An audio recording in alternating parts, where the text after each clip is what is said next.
Welcome back to the Charismatic Voice. I adore multi-instrumentalists who also sing. And everyone keeps talking about how Ian Anderson plays the flute, but it so happens that when I reviewed Aqualung, it's the one song that he doesn't play the flute in. So today, I'm going to check out Locomotive Breath by Jethro Tull for the first time. Let's get to it.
So I don't know if that intro was just for this concert or if it's part of the original song on an album as well.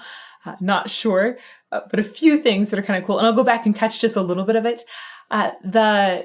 There's a strong where there's a really strong downbeat and then a light offbeat essentially. And that sounds kind of like a chugga, essentially, of a choo-choo train, which is pretty cool. I don't know if that was their intention there to get you in that mood, but I thought it was very keen. And additionally, these guys have really cool style. I have to compliment them. I mean, this is the 70s too, and I feel like there was some pretty wild styles back then. But they look like they just choose whatever they want to wear. They're not really hampered by any particular norms. In fact, one guy looked like he had like a Scottish kilt pattern, but on a dress coat that had like even flaring out around beneath it. It was very nicely cut. So anyhow, I'm going to go back a little bit, listen for the chugga chugga.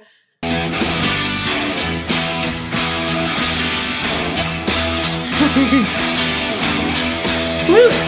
You're going to play it.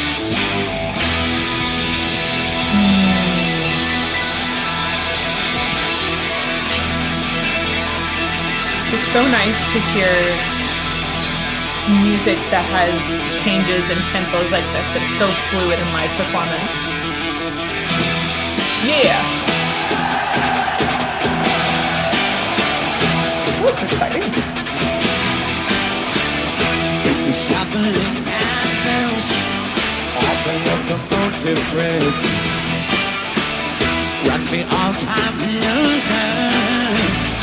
Come tell his death when it feels a business craving, steam breaking on his brow. For Charlie, he stole the anthem, and a train won't stop going to slow down. Hey! I'm just once again struck by how unique Ian Anderson's voice is. This is the example of a person who isn't trying to conform to any particular beautiful sound. Instead, he's going for style, he's going for message, he's going for something that cuts through and tells the story the way that he wants to tell it. This is much, much more important than having a pretty sound, whatever that is, as defined by society. And he has a couple of things that are fascinating to me, and especially fascinating that he's so big and has been doing this for years and years, right? Jethro Tull is still releasing music. Incredible. So he has a lot of nasality in his sound, a ton of nasality. And nasality is often considered one of the things that's less desirable to have in sound. But we do see it present often in country music and in some grunge music as well. So it's very present in different genres, but he just leans into it. It is there. And he's also singing in he has a deeper tone overall. He's singing kind of like in a middly area in for pitch within a male register at this moment. And there's some warmth that's in the back as well. That's kind of created back here in the shaping. And then all of a sudden it gets to this super nasally area too. It's quite the sound combination. I'm going to go back.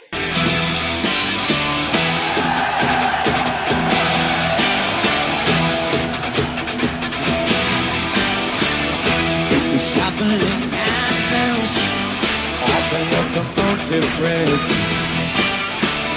Runs the all-time loser. And so nasal. is down when it feels a business craving. Steam breaking on his brow. Oh, Charlie, he stole the handle. But a train won't stop going to slow down. And when he tosses the sound up higher in his register, it tends to be all right here in the front of the face. It really gets so much brassiness to it. In addition to that nasality, it cuts like crazy. And I think it's so much fun to hear him play around as well. He's obviously having fun and playing around and riffing off of different ends. It's fun. Okay, we'll keep going a little bit. Going to slow down. Ooh. He sees his children jumping off the stations one by one. This woman down his best friend in bed and having fun when he's rolling down the corridor on his hands and knees. Oh, Charlie, he stole the handle. But a train who won't stop going to slow down. Hey. He's also just such a good performer. I love the eye contact he has with the audience. The way his eyes are open wide, it really invites you to come into the story with him. And then he's accenting things with fairly natural movements on stage. He seems very comfortable and excited to be on stage. And then he's like twirling his flute sometimes like a baton. It's like, I wouldn't be surprised if he tossed it in the air, like waited for it to come down and then, caught it. I was like, whoo! That probably won't light the ends on fire. Don't drop the flute. I don't know. I think that will change the tuning, but we don't really want anything to fall off of it, please. And then additionally, I hear little moments of grit coming in as well in really cool places. And that adds to that cut that he's got. So cool. Really, really cool. Amazing eyes.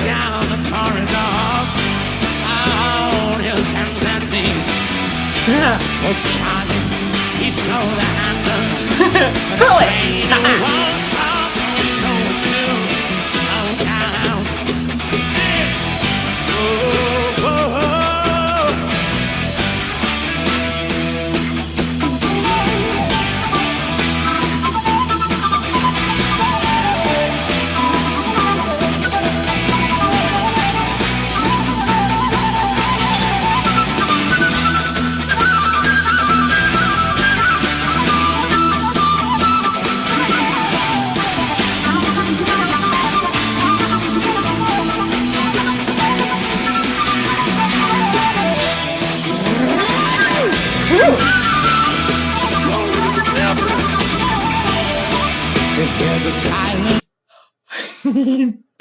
That's really cool. He's really good at the flute too. And he's making other sounds with it at the same time. Obviously, he's doing some really cool tonguing techniques, but it sounds like he's purposely bringing more vocalizations in with the sound. And the style of flute is it feels very folky, right? It doesn't feel classical at all to me, even though I associate it as a very classical instrument. It feels very, very much folky. And it's so fascinating how he's blended that into this rock sound, right? And I like the feeling overall, by the way, of this piece, the energy and the driving forward. We're going to go back and listen to that again. Is it here? Maybe here?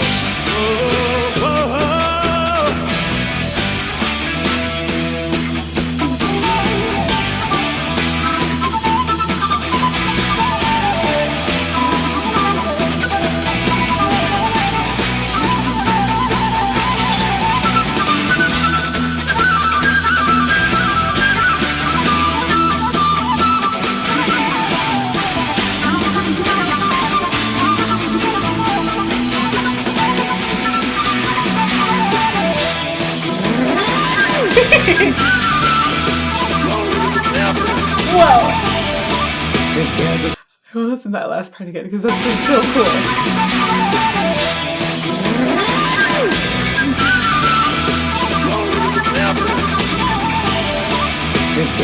What a crazy and creative mind. Wow. Wow, that's fun. Okay. I'm so glad that I came back for a song that had some flute in it too, because this is so cool what he's doing. And it's really interesting, having taught a lot of different musicians how to sing. It's so interesting how various techniques on other instruments end up coming into singing and influencing how a person sings. With flute, the tonguing on it is so very precise, and he's also extremely rhythmic, and a lot of his execution that was there had little fast notes in lots of places. And I can see how maybe growing up, maybe learning the flute, that might have influenced how he would do some of these fast notes that you hear at the end of phrases, these riffs that he's doing in various places. He's very precise with them, and often is cutting them short in the same way that he cut some of his flute phrases short. And then additionally, just that kind of articulation that you need to play the flute, that translates into diction and articulation as well. He's very good at bringing those words across. This is a pretty stunning recording for having been done in the 70s. I think it's 70 or 71 remastered, right? This is shockingly good quality for that time. I'm very, very impressed by it. And you can really tell that he's exercising his mouth to get all of those words out. And I have to think that articulation with the flute has led to him also having really good articulation in singing. Let me go back just a little bit again, because this part was just so cool.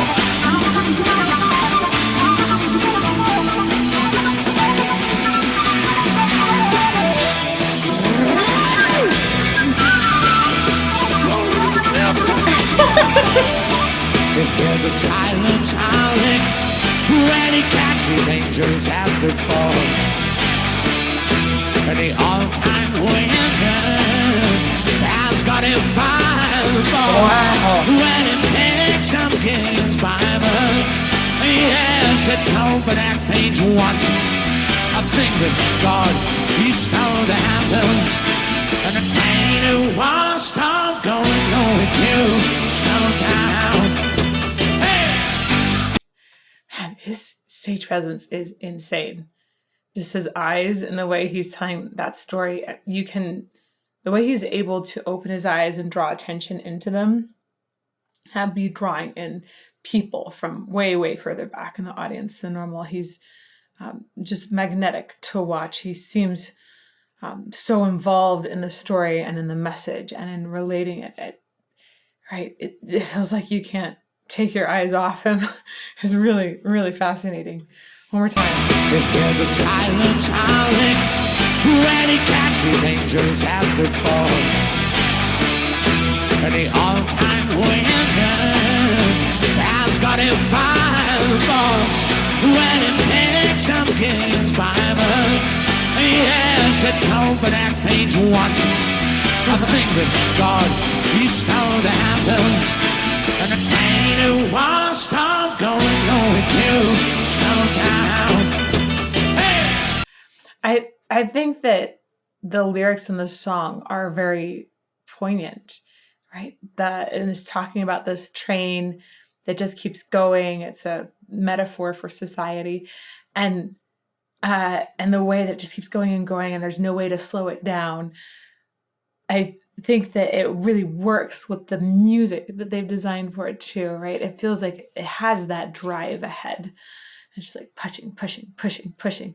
And you even hear, it almost sounds like gears turning at times within the instruments of like, we're just going to keep going. Whoosh, whoosh, whoosh, whoosh. I think that the drums are really a big driving force behind that. But other instruments, I should say, are as well. One more time. God, he stole the handle, and the train who was stop going to slow down. Hey! No way to slow down. No way to slow down. No way. That was a fun sound. when he's coming down into his lower voice here, he's also really getting that focus. Know when to slow down. Right there. So you hear that focus that's really present and forward. It's easy for a voice to get lost as it goes lower in the range. A lot of times, unless you switch a vocal register, for example, if a female is going down in head voice and then switches to chest voice where she can get a little more power out, then you can bring a little more presence into those lower notes. But as you go lower in chest voice, again, you're going to end up losing presence. So basically, wherever you are in a vocal register, as you go lower, it's natural for a person to be quieter.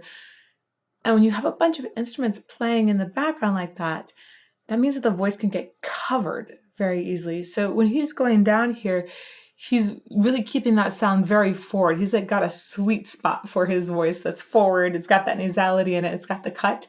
Still has some depth in the sound at times. And then as he goes down, he's like, no, just gonna stream it down in this like little tiny area. And that makes it so it stands on its own with all the other instruments in the texture. Know when to slow down. Know when to slow down. Yeah. No way to slow down. No way to slow down. No way to slow down. Oh. No way to slow down. This is fascinating because he's manipulating his vibrato on slow. He's like giving it an extra shake in there, essentially. It makes me wonder about a car, or there's some vehicles that once they hit a certain speed, they'll pick up a bit of a shake, right? So I wonder if it's like starting to shake from instability at a certain speed or something like that. It's very, very interesting extra expression to add. No way to slow down. No way to slow down. No way to slow down.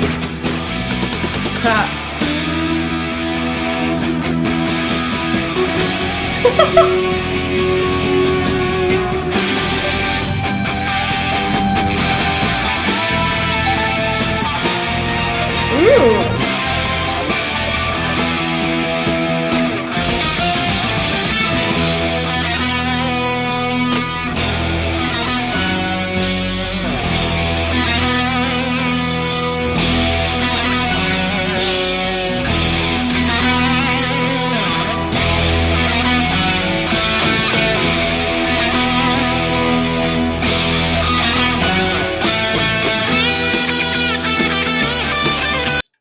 Balloons. I like balloons. That looks fun. It's fascinating how they have these different chapters in this. It definitely feels very progressive to me in the way that it's evolving and taking you through, different parts of the story. And there was a really fascinating chord change in there where the harmony continued to evolve higher and in ways that weren't really expected, as if it were taking us to new heights. And then they had this riff that they sat on for a little while. I'll go back to that harmony part. It was really cool. Right here. Oh no. Before. It's going up higher. You're like, higher still? Whoa. Pass up higher. Whoa. And then evolution.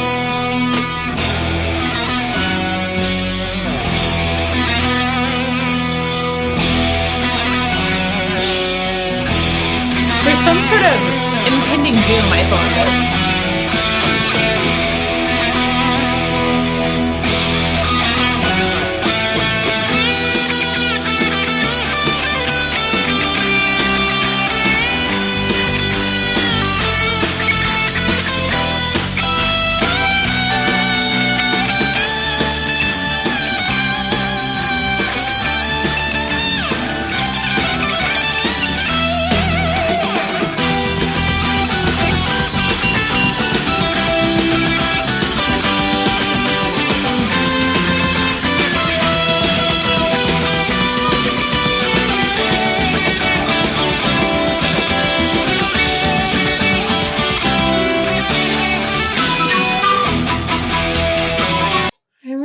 enjoy the instrumental break here, partly because it feels like a lot of the melody has an epicness to it. And you still feel that drive behind the whole thing, which I think is really important for the overall feeling of this piece. But also the balloons look really, really fun, and I'm mad at whoever popped the balloon. It reminded me of when we were at Bloodstock and in Devin Townsend's live part and his show. I remember these huge balls, fluffy balls being launched out into the audience, and seeing how much fun that was. It just looked like a really, really fun way to engage with their audience. And I like that they're launching them from the stage too. It's like, oh man, we just touched the same thing that Ian Anderson did. Right? That's super cool.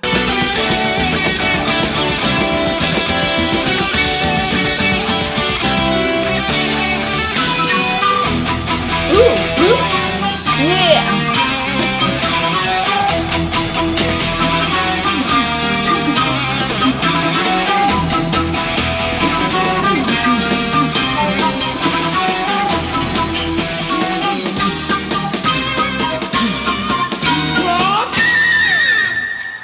Whoa!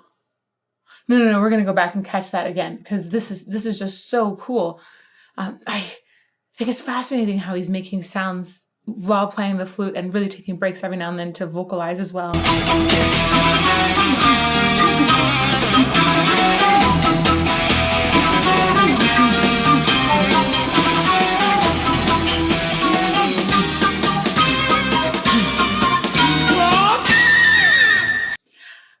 Really interesting. When you're playing a flute, you're doing a lot of breath control, right? Essentially, so making sure it's coming at a certain rate. When you sing, your vocal folds also are doing a lot of breath control. Hopefully the breath control is happening a little bit lower, down diaphragm and various breath support muscles around and below the diaphragm as well. But when he's making those vocalizations, necessarily the vocal folds are coming in, they're going wacka, wacka, wacka to make some sort of sound. And that means that the breath the breath flow is going to be slightly interrupted, slightly changed. So I really wonder when he's making these vocalizations, if that is something he's thinking about with the flute and having to coordinate. Is this enough breath flow for this note on the flute? Is it going to keep making a steady tone on the flute? And can I also maintain a steady tone in my throat at the same time? Go back just a little bit again.